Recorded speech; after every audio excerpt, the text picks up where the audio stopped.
अस्सलामुअलैकुम वरहमतुल्लाहि वबरकातुहू। Lock down के पीरियड में और सील डाउन के पीरियड में शहर बीजापुर के अंदर बहुत सारे लोगों ने खैर का काम किया है, बहुत सारे किटें दी हैं, लोगों को राशन, अनाज, ये तमाम चीज़ें घरों तक पहुँचाई हैं। अल्लाह ताला उनके मालों में, उनकी ज़िंदगियों में खूब बरकत नसीब फरमाए और इसी तरीके से खिदमत करने के अल्लाह ताला तौफीक अता फरमाए।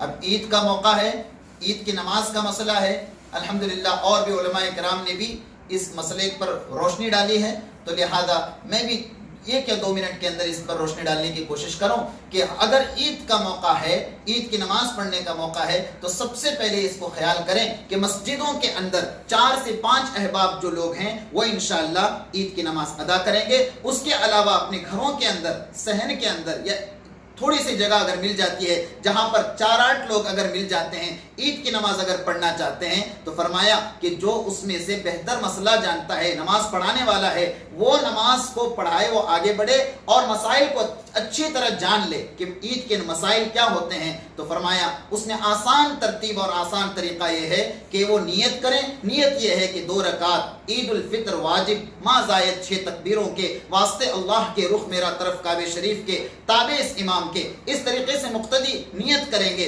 पहली मर्तबा दोनों हाथ कानों तक उठाएंगे, तकबीर कही जाएगी, अल्लाहु अकबर, दोनों हाथ कानों तक उठाएंगे और बांध लेंगे। फिर सना पढ़ी जाएगी, फिर सना पढ़ने के बाद फिर वक्फे से फिर अल्लाहु अकबर कहा जाएगा, दोनों हाथ कानों तक उठाएं, अब छोड़ दें। फिर उसके बाद तकबीर कही जाएगी, अल्लाहु अकबर, दोनों हाथ कानों तक उठाएं और छोड़ दें। फिर उसके बाद फिर तकबीर कही जाएगी, अल्लाहु अकबर, अब दोनों हाथ कानों तक उठाएंगे, अब हाथ को बांध लेंगे। फिर हम जिस तरह नमाज अदा करते हैं, रोज़मर्रा की जो नमाजें हमारी हैं, उसी तरह हम इंशाअल्लाह नमाज अदा करेंगे। फिर दूसरी रकात में सूरह फातिहा के बाद, ज़म सूरह के बाद, जब रुकू में जाने से पहले फिर ज़ायद 3 तकबीरें कही जाएंगी, अल्लाहु अकबर, तीनों मरतबा अपने हाथों को कानों तक उठाएंगे और छोड़ देंगे। चौथी मरतबा बगैर हाथों को कानों तक उठाए के अल्लाहु अकबर कहते हुए रुकू में चले जाएंगे। इस तरीके से इंशाअल्लाह हम ईद उल फित्र की नमाज अदा करेंगे।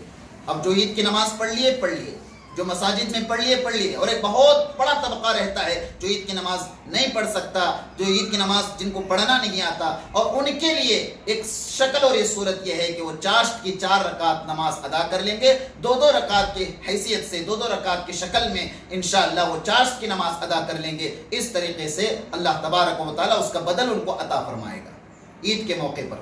तो बहरहाल अल्लाह रब्बुल इज़्ज़त ने ये आजमाइश के दौर के अंदर या आजमाइश के रमज़ान के मौके पर हमें दोनों तरह की नेमतें दी। एक सब्र करने का भी अल्लाह ने मौका हमें सिखाया, दूसरी तरफ शुक्र करने का भी अल्लाह ने। आपकी सेहत का हमें ख्याल है। बागमारे अस्पताल खतरनाक कोरोना वायरस से पूरी दुनिया खौफ के माहौल में है। भारत में लॉकडाउन के चलते जनता काफी परेशान है, खासकर अपनी हेल्थ को लेकर। अक्सर अस्पताल बंद है और ओपीडी की सुविधाएं भी डॉक्टर्स ने बंद कर रखी हैं। इसलिए घबराइए मत, आपके हर समय में बागमारे सोशल ग्रुप फाउंडेशन किसी न किसी तरह सहारा बना है। देश के इस नाजुक वक्त में भी पूरी ईमानदारी के साथ कम दामों में 24 घंटे आपकी सेवा के लिए सारा भी बागमारे अस्पताल तमाम आधुनिक मशीनरी और सुविधाओं के साथ तैयार है। मरीज को लेकर इधर उधर भटकने की जरूरत नहीं है। आइए बागमारे अस्पताल, नौबाग रोड, सना मंडप के पास, बीजापुर।